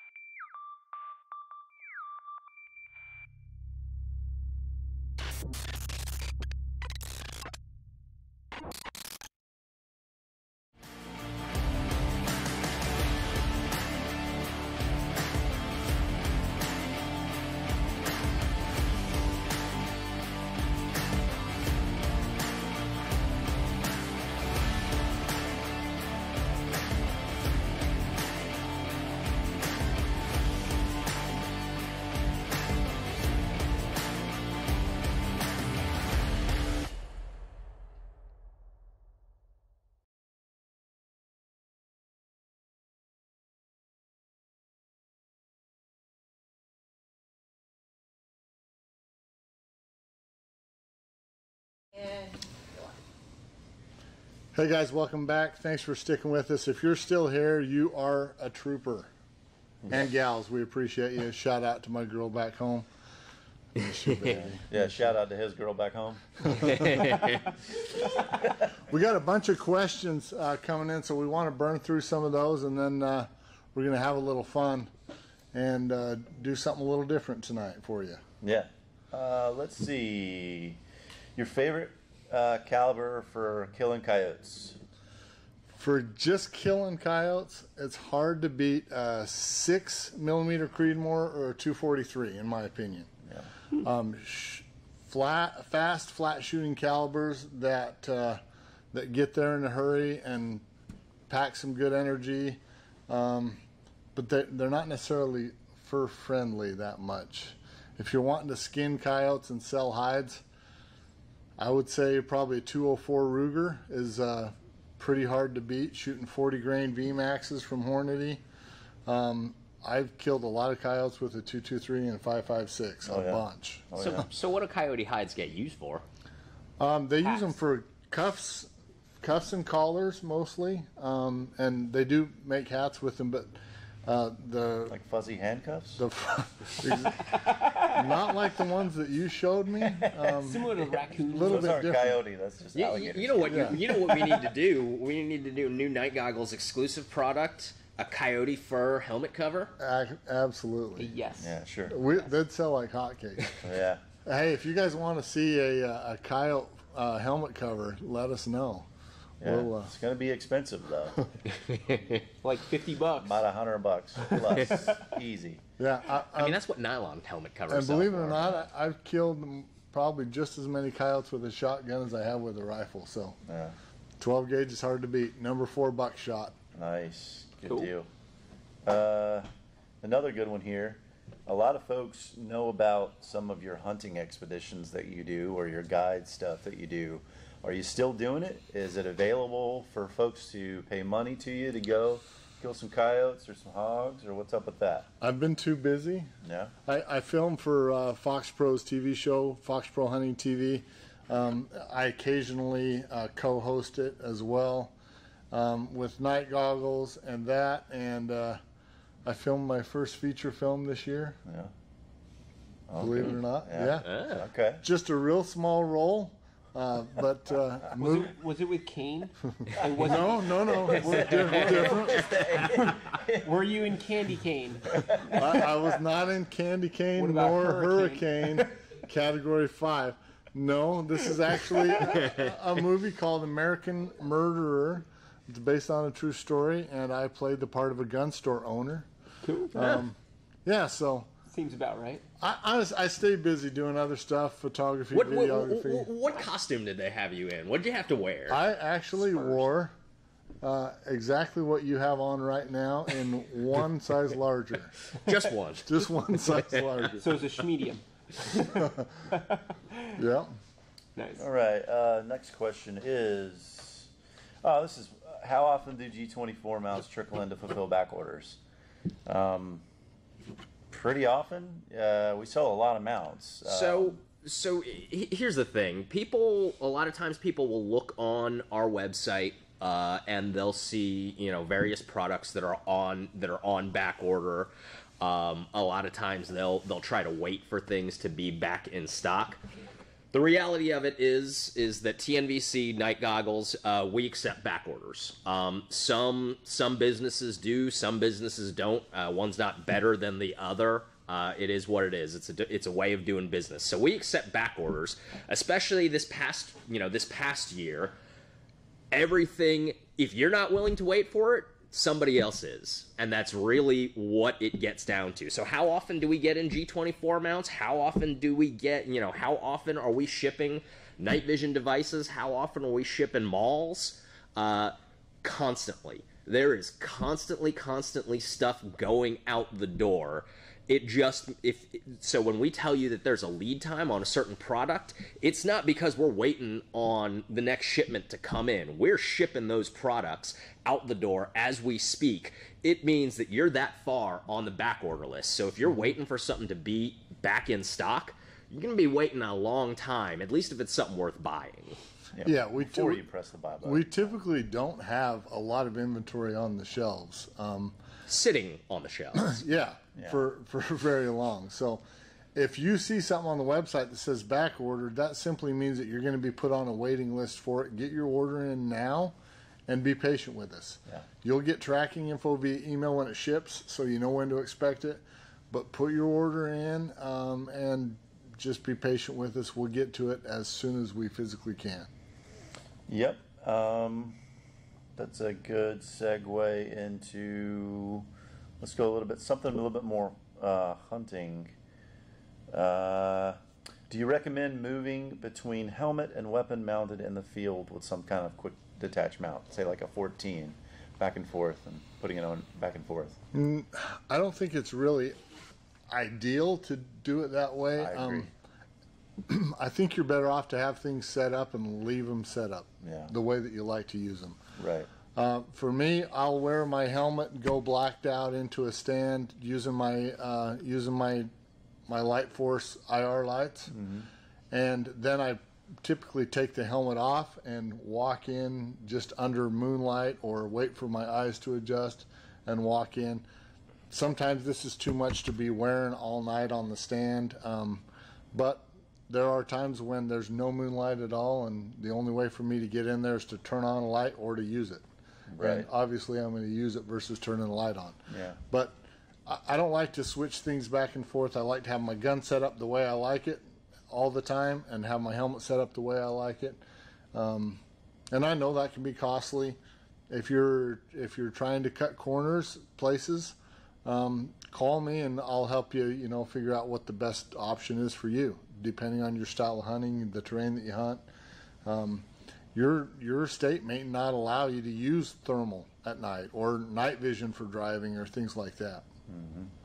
Is it true that if you don't use it, you lose it? Oh, yeah. Haven't you heard that anywhere? Yeah. God. I think I heard that somewhere. 100%. What are you guys' thoughts on the Naruto shroud with the built-in lights? Good to go or a gimmick? I mean, it's good to go. It certainly works. I don't have one, nor do I use one. Yeah. I don't even think that's something. We don't even sell that on Night Goggles, do we? No. It's around. It's available. It's a good idea. I mean, integrate a light into a shroud, but again, for me, I'm not using a whole lot of stuff like that. I don't think it's a gimmick. It works. People use them. Yeah, good question. So something to think about too. Also, like something like that Naruto shroud, because we don't have it on the TNVC website either. I don't think. No, and it's one of those things where I mean, I've tried it. Like Eric said, there's nothing wrong with it. I personally prefer like a Princeton Tech that's got like the flexible neck. Move it around, and adjust it. But again, there's nothing wrong with it. But if you want that, we can order it for you. We can sell everything that Naruto makes, but it's not on the website. I guess really because there just hasn't been that much demand for it. Right. It's just not something we've got a whole lot of interest or demand in. Again, we went over this. We can't sell every single thing that's out there. We sell the things that we use and we believe in, and even things that that are newer or have been around for a long time. But if it's something you want, just reach out to us and we'll figure it out. And then, is Naruto's good for the PVS 14? Yeah, Naruto's makes good mounts. They're INVG mount. Yeah. If you're gonna do something like an INVG or like an AKA2 and stuff like that, just make sure you get the right version. Now, I don't believe they sell a whole lot of those versions on Night Goggles, do they? No, we just sell the Rhino mount is all, I think. Yeah, just the Rhino mount. So the Rhino mount was it's the legacy PVS 14 mount. It's the originator. It could have a few more things on there, but that's why they came out with the Rhino 2s in the bayonet configuration, and that's also why Wilcox has the G11 Army. Mm-hmm. So yeah, Naruto's it'll work just fine for a PVS 14. Sure. And the INVG and the dual dovetail, I use a lot of binos. I prefer binos. I've talked to people a lot about preferring binos to a monocular. But if you are going to stick with a monocular, the INVG with the Norotos dual dovetail is hands down the best mount combination that you can get for a monocular only configuration. So a lot of times when I'll talk to people, if you're getting into night vision, you're getting into a monocular, but you think that one day you might you might get a binocular system, then probably just go ahead and go with something like the G24. But if you know the monocular is what you're going to get, and the monocular is what you're going to use, and you want one of the best configurations there is out there, go with the INVG and the dual dovetail mount. The INVG mount is actually based on the ENVG mount for the Fusion goggle, the PSQ20s. Yep.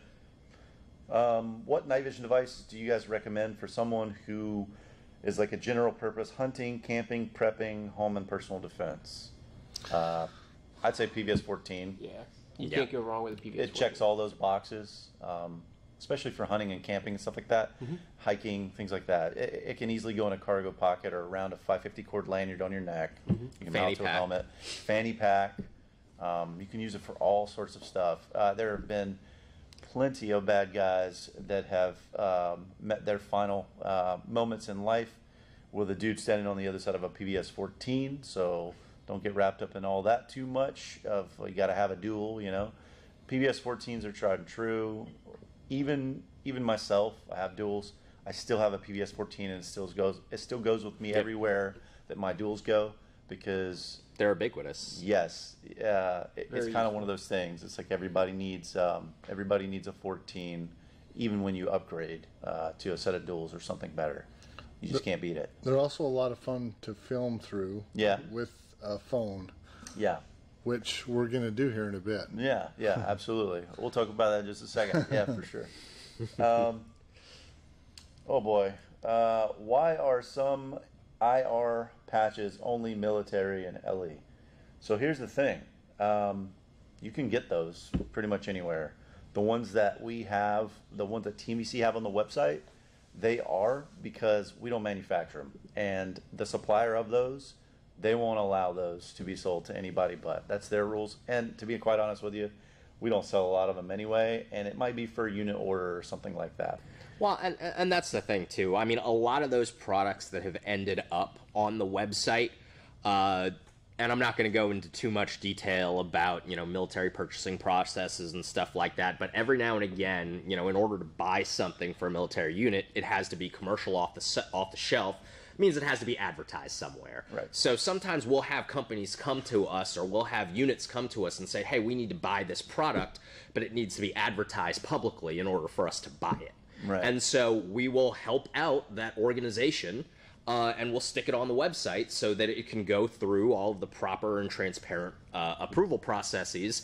And sometimes we just leave them up there. And again, if the manufacturer says that we can't sell it to the commercial market, then we won't sell it to the commercial market. We're not going to do that to our vendors, to our industry partners. But here's the thing: if you want an IR patch, and it might sound counterintuitive for me to tell you this, but if you want an IR patch and the one that you want is not available on our website, there are so many places that you can get an IR patch on the internet. Yeah. Just get an IR patch. Yeah, Some people just can't be trusted. Exactly where to get it. Yeah. Some people can't be trusted with that technology. Well, sure. It's so secretive. Dangerous. Oh my goodness, it's so secretive. Glint tape. Oof. It's just reflective, that's it. Yeah. And I've had my fair share of the phone calls of folks calling and they're upset or irate and wanting to vent. And I let those folks vent because I understand they're being passionate about it, right? And I always tell them this, well, you can have all mine if you want them, because I don't use them. Or I'll tell you exactly where to go and buy them. But it's just one of those things. We don't sell a lot of those Eric anyway. at TNVC.com. Yeah, I'll give you mine if you want them. I don't really care. Yeah, we don't sell a lot of them anyway. It's one of those things. So for folks to get wrapped around the axle about a piece of material, and then we'll turn around and sell you pretty much any night vision device that you want.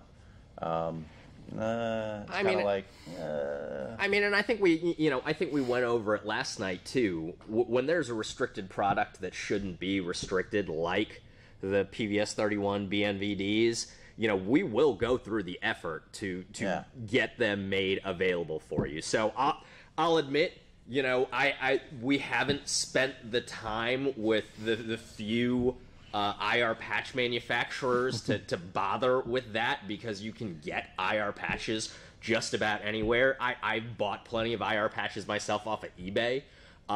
You know, you can get Amazon, them, so even.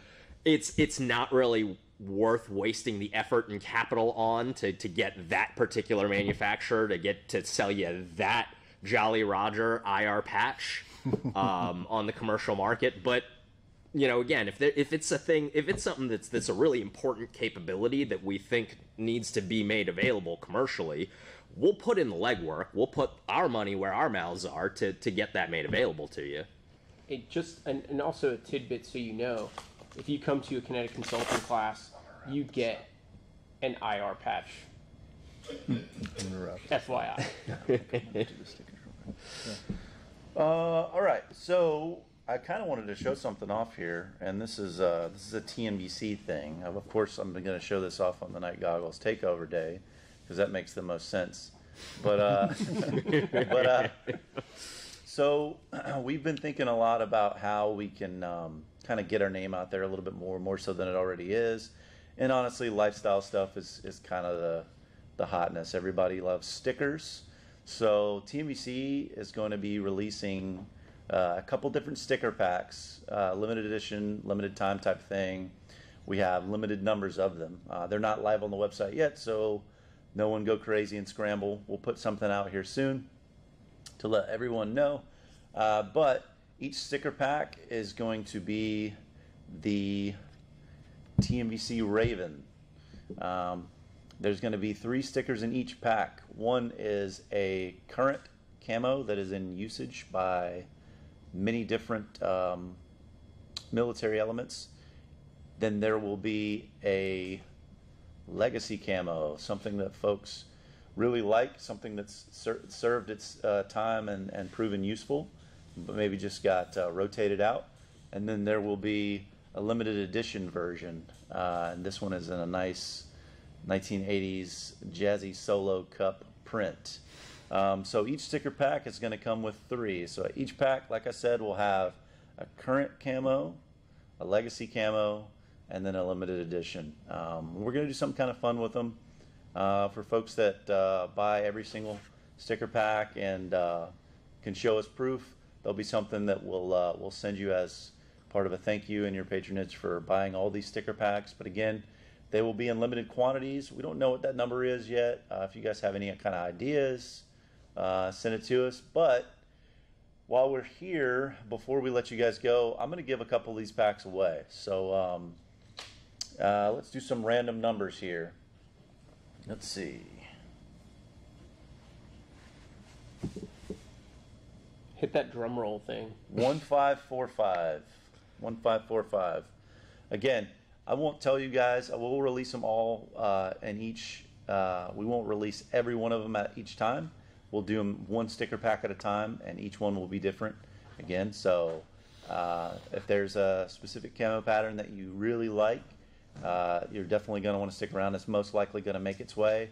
And then I've got all kinds of really cool limited edition prints that we're going to do for folks that like to have a little bit more fun, loosey-goosey type stuff. Let's see. The winner is for a TNVC sticker pack version 1, Stephen M. Stephen M. Stephen, we'll be sending you an email. We'll get these out to you ASAP as soon as you get with us and reply to that email address with your shipping address. All right, let's do another one. 3916. 3916. What do you guys think? You guys like them? Yeah. They're die-cut stickers. They're clear on the edges, so when you peel these away, all that's going to be visible is the print, obviously. So, pretty nice. I like them. One's already on some of my stuff. Yeah. What's you guys' favorite out of this pack? I like the Dixie Definitely cup. the bowling alley soda cup. Yeah, the bowling alley soda cup is the way to go. Pretty retro. Yeah, it's pretty nice. So is the bowling alley soda cup, is that white? It is a white sticker, And obviously the paper that the sticker comes on is white, but again, it's a clear edge. So yeah, we have one on display here. It's kind of hard to see. It's behind the camera. Molly's too shy to show us, so we'll roll on. And the winner of the second sticker pack is going to be Hunter L. Hunter L will be sending you an email shortly. Great name. Yeah. Especially for night goggles tonight. Let's do one more, and then we'll segue into what we're going to be doing for the remainder of the evening. Let's do 573. 573.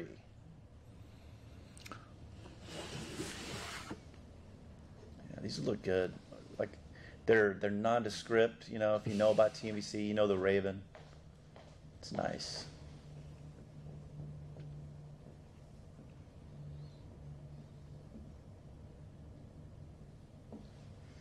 And the winner of the third sticker pack is Eduardo S. Eduardo S. We'll be sending you an email